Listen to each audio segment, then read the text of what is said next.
इसी वृक्ष के नीचे प्रभु श्री राम, माता सीता, भैया लक्ष्मण जी ने विश्राम किया था संगम में स्नान करने के बाद। जब हम प्रयागराज संगम के भीतर भ्रमण कर रहे थे, उस वक्त बार बार हमारे दिमाग में ये बात आ रही थी कि आखिरकार संगम के तट पर ये ऐतिहासिक किला जो हजारों साल पुराना बताया जाता है, इसका निर्माण कैसे हुआ होगा। वो कौन मजदूर लोग रहे होंगे जिन्होंने इस किले की नींव डाली होगी और किसके शासन में डाली गई होगी, और संगम के तट पर बनाने का इसका मतलब क्या रहा होगा। ऐसा कौन सा पॉइंट रहा होगा जिसकी वजह से इसे संगम के तट पर बनाया गया। कई सारे सवाल हमारे दिमाग में आ रहे थे। फिर हमने सोचा कि संगम स्नान करने के बाद हम इस किले के भीतर जाएंगे और देखेंगे कि आखिरकार इसमें कौन से रहस्य छुपे हुए हैं और किसने इसे बनवाया था। तो भाई इस संगम से हमारी नज़रें सीधी किले के ऊपर टिकी हुई थी। धीरे धीरे ही सही हम किले के नज़दीक पहुंच रहे थे, तभी हमने यहाँ पर जिनकी नाव में बैठे हुए थे भाई से किले के बारे में कुछ पूछा। तो भाई ये किला वैसे लगभग कौन से राजा का बताया जाता है? राजा अकबर का बताया जाता है। तो इसमें कहते हैं कि एक अक्षय वट वृक्ष है जो भगवान आए थे उस वृक्ष के नीचे कभी बैठे थे, बोले थे विष्णु भगवान से बैठे। अच्छा, तो आज भी लोग वहाँ जाते हैं पूजा करने के लिए। किले के पीछे भी एक मरी माई है, अच्छा, जिनके नाम से आज भी वहाँ पे पूजा होता है। और सुरंगें वगैरह भी हैं किले में कुएं हैं अंदर, उनको देख सकते हैं। अब इस समय तो सही आर्मी वाले रहते हैं, पहले था जाने के लिए। अच्छा, आर्मी वाले रहते हैं, ट्रेनिंग करते हैं, अलाउड है अच्छा। जाने के लिए जा सकते हो। आप लोग जाओगे तो जाने देंगे, ऐसा नहीं है कि नहीं जाने देंगे। जाने अच्छा। के लिए परमिशन मांगना पड़ेगा, अगर दे दिए तो जाना पड़ेगा, नहीं तो मना भी कर सकते हैं। तो भाई किले के बारे में कई सारी किंवदंतियाँ हैं। कहते हैं कि बादशाह अकबर ने भी काफ़ी समय तक यहाँ पर शासन किया, लेकिन कुछ लोगों का मानना है कि ये किला कई युगों से यहाँ पर खड़ा हुआ है।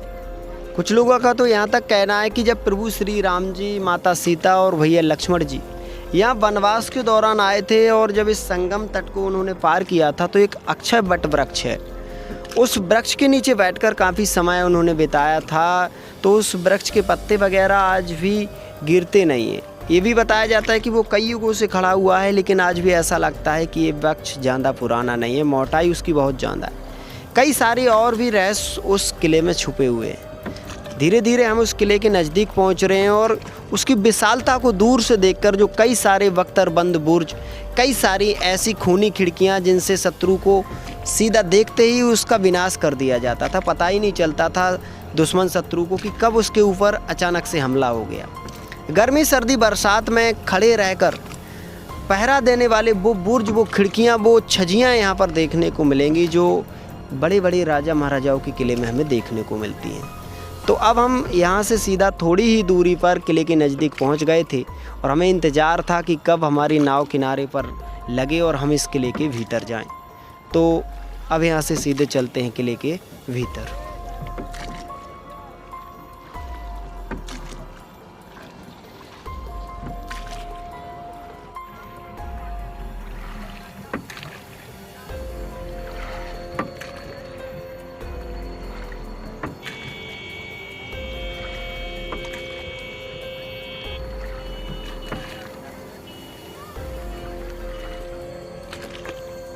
तो भाई संगम घाट प्रयागराज पर स्नान करने के बाद हम नाव से बाहर आते हैं और ये किला हमें दिखाई दे रहा था जिसके बारे में अभी हमने बताया था।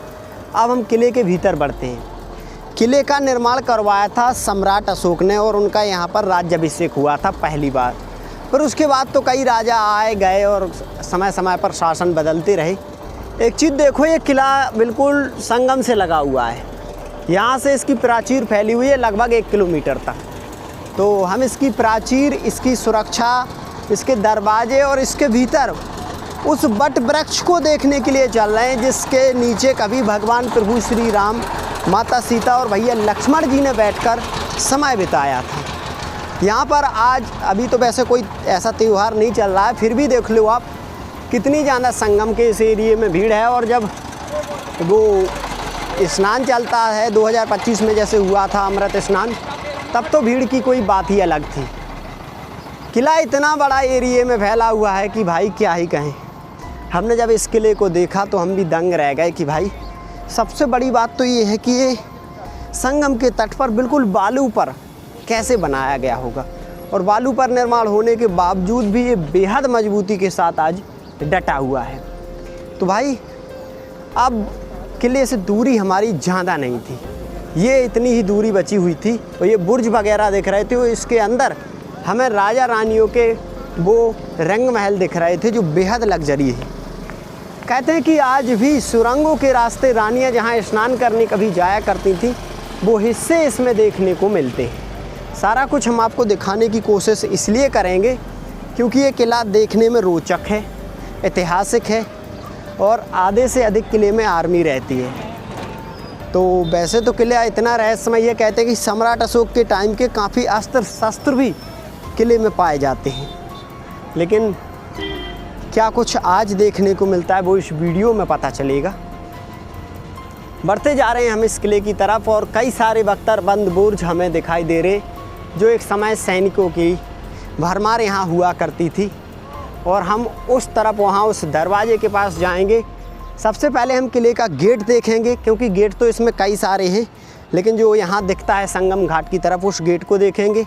उसके बाद हम वट वृक्ष की तरफ चलेंगे और फिर सुरंगों की तरफ चलेंगे। तो आजा भाई, थोड़ा जल्दी चलते हैं। यहाँ तक आते आते एक बहुत बड़ा संघर्ष होता है, क्योंकि ये जो किला है ना, जितना संघर्ष से बनाया गया उतना ही संघर्ष देखने के लिए करना पड़ता है।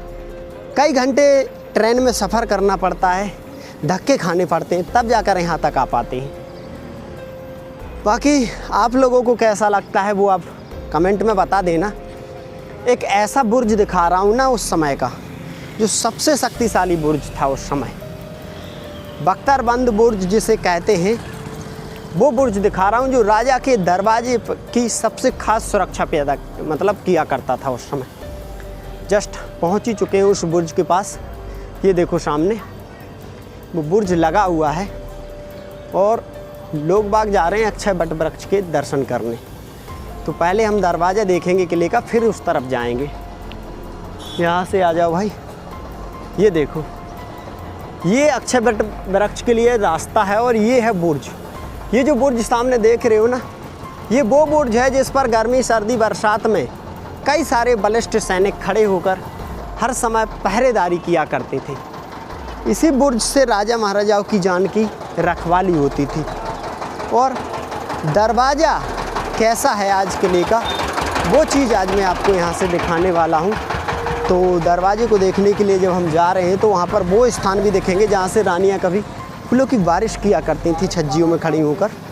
ये देख लो, छुपा हुआ दरवाज़ा है एक दीवार के पास में, और ये लगा हुआ है बुर्ज जिस पर मसाले भी जला करती थी। और ये जो छज्जियाँ हैं, इन्हीं पर खड़ी होकर रानियाँ, जब राजा यहाँ घोड़े हाथियों पर सवार होकर दरवाजे की तरफ जाते थे तो फूल बरसाया करती थी।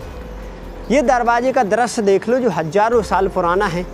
तो दरवाज़ा शायद लगा हुआ है, दरवाजे तक हम आपको लेकर के चल रहे हैं। हर तरफ मसालों के हॉल बने हुए हैं, जिनमें उस समय मसालें जलती थी, क्योंकि लाइट की कोई व्यवस्था नहीं थी। वो यहाँ पर सैनिक खड़े रहते थे हर एक दीवार पर, तीर तलवार और भाले लेकर। ये देखो बंकर वगैरह बने हुए हैं जो किले से बाहर आने के लिए राजा उपयोग करते थे। ये बंकर वगैरह ऐसे, तो भाई आज भी बंकर देखने को मिलते हैं। और इस तरफ ये देख लीजिए, ये है इस किले का दरवाज़ा। ऐसे कई सारे दरवाजे इस किले में और भी देखने को होंगे, लेकिन ये दरवाज़ा संगम की तरफ है। ये दरवाज़ा तभी खुलता था जब राजा महाराजा यहाँ से निकलते थे, वरना नहीं खुलता था।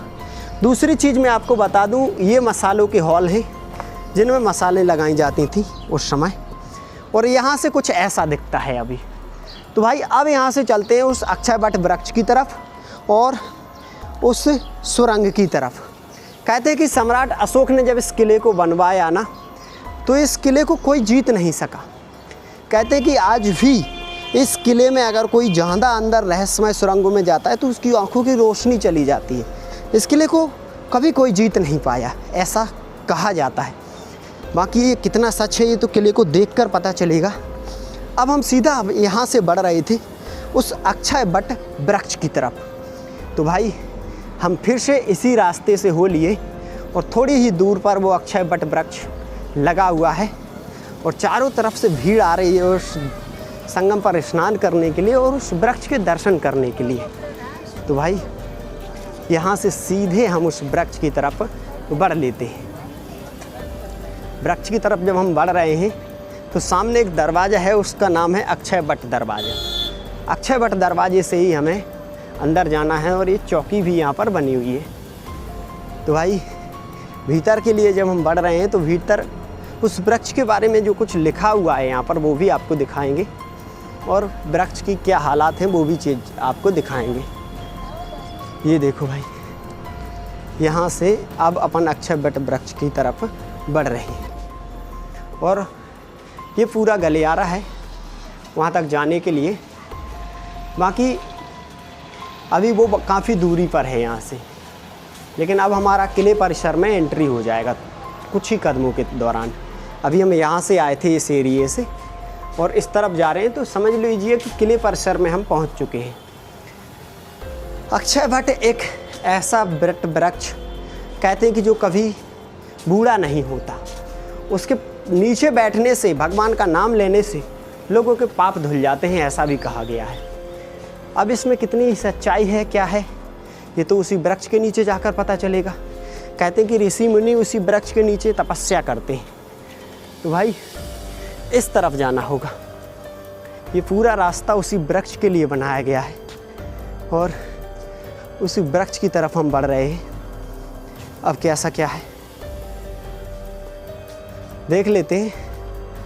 तो भाई उस वृक्ष को देखना हमारे लिए एक अलग ही बोझ था, क्योंकि यहाँ पर वृक्ष की जो लीलाएं लिखी हैं, वृक्ष की जो महिमा लिखी है, वो बेहद रोचक थी, हमें उस वृक्ष की तरफ आकर्षित कर रही थी। किला भी अगर आप देखोगे तो कुछ इस प्रकार से किले की ये प्राचीर वगैरह दिख रही है, जिसके भीतर कई सारे कक्ष हैं, लेकिन उनके भीतर जाना मुश्किल है, कोई नहीं जाता, काफ़ी टूट फूट भी हो चुकी है। हम सिर्फ उन चीज़ों को देख सकते हैं जो आज देखने के लिए अलाउड है। तो भाई अक्षय वट वृक्ष अब ज़्यादा दूर नहीं था। यहाँ से थोड़ी ही दूरी हमें एक मोड़ लेना है और वहाँ से पूरा संगम और सारा एरिया दिखेगा, जो दूर से उतना स्पष्ट नहीं दिख रहा था। एक समय था जब यहाँ पर पहरेदार खड़े रहते थे। ये सारी छजियाँ आज भले ही जर्जर हो चुकी हैं, टूट चुकी हैं, लेकिन गुजरे कल की जो कहानियाँ हैं, जो गुजरे कल की यादें हैं, वो आज भी यहाँ देखने को मिल रही हैं। ऐतिहासिक चीज़ें जो हम देखते हैं और उनके बारे में जब पूरा स्पष्ट रूप से रहस्य हमें पता चलता है, तब जाकर उनको देखने का एक अलग ही मज़ा होता है। फिलहाल ये छजिया देखो, कभी राजा जब यहाँ से निकला करते होंगे तो रानियाँ वहाँ खड़ी होकर फूल बरसाती होंगी। और अब आगे हम बढ़ते चले जा रहे हैं। अब वो सुरंग आपको दिखा रहे हैं अक्षय वट वृक्ष से पहले, जिससे कभी सम्राट अशोक की रानियाँ स्नान करने के लिए जाया करती थी संगम में। सुरंग की रास्ते देख लो, यहाँ पर अभी वो है, ये रही सुरंग नीचे से। ये नीचे के सुरंगमय रास्ते हैं, यहाँ से देख सकते हो। और ऊपर रखी हुई है एक तोप। ये तोप इस बुर्ज पर इसलिए रखी जाती थी ताकि दुश्मन शत्रु जब यहाँ पर आए तो उन पर अटैक किया जा सके। और ये छजियाँ वगैरह, ये सारे देखते हुए हम अब उस अक्षय वट वृक्ष की तरफ बढ़ते चले जा रहे थे। और धीरे धीरे ही सही, अब वो वृक्ष हमसे दूर नहीं था। कुछ ही कदम बढ़ने के बाद अब वृक्ष हमारे सामने प्रस्तुत हो चुका था। वृक्ष हमें दिखाई देने लगा है और मन में एक हलचल सी बढ़ रही है कि भाई कैसा होगा वृक्ष, कैसा होगा, कैसे, क्योंकि प्रभु श्री राम उस वृक्ष के नीचे बैठे थे। ये उस वृक्ष की महानता है और इसी से वृक्ष और रोचक हो जाता है। तो भाई बढ़ते ही चले जा रहे हैं, वृक्ष की तरफ पहुंच ही रहे हैं लगभग। और कैसा क्या है अब वृक्ष, वो वृक्ष के पास पहुंचकर पता चल रहा है भाई यार विशाल वृक्ष है ये तो, बहुत ज़्यादा। ये देखो, यहाँ पर हम पहुंच गए और शायद अब वृक्ष के नज़दीक पहुंचना मुश्किल था। कुछ ऐसा वृक्ष ये दिखाई पड़ रहा है, यहाँ से देख लो आप। ये रहा वो विशाल अक्षय वट वृक्ष, एक ठंडक यहाँ पर है। कहते हैं कि इसी वट वृक्ष के नीचे प्रभु श्री राम, माता सीता और भैया लक्ष्मण जी कभी बैठे थे, आराम किया था संगम में स्नान करने के बाद। प्रणाम करते हैं और वृक्ष की विशालता देखने के लिए हम थोड़ा और उसके नज़दीक जाने की कोशिश करते हैं। यहाँ पर सर हैं, अगर हम वहाँ जा सकें। ताला लगा हुआ है, इसके ज़्यादा अंदर नहीं जा सकते। यहीं से देख सकते हो इस अक्षय वट वृक्ष की विशालता। ये वही वृक्ष है जो कई युगों से यहाँ पर लगा हुआ है और लोग दूर से देखते हैं इसे, क्योंकि पास जाने की शायद अनुमति नहीं है। यहाँ पर सर हैं, उनसे पूछते हैं, सर जी अंदर नहीं आ सकते इसके? ठीक है सर। तो सर ने बोला है कि इसके अंदर नहीं आ पाएंगे अपन, क्योंकि ये प्राचीन वृक्ष है और इसके नीचे जाना अलाउड नहीं है। चलो अब यहाँ से वापस चलते हैं। यहाँ पर देखो लिखा भी हुआ है अक्षय वट, और एक बार देख लो आप गौर से, क्योंकि ऐसी चीज़ें बहुत कम देखने को मिलती हैं भाई। तो ये है हजारों साल पुराना वो अक्षय वट वृक्ष। इसी वृक्ष के नीचे प्रभु श्री राम, माता सीता, भैया लक्ष्मण जी ने विश्राम किया था संगम में स्नान करने के बाद।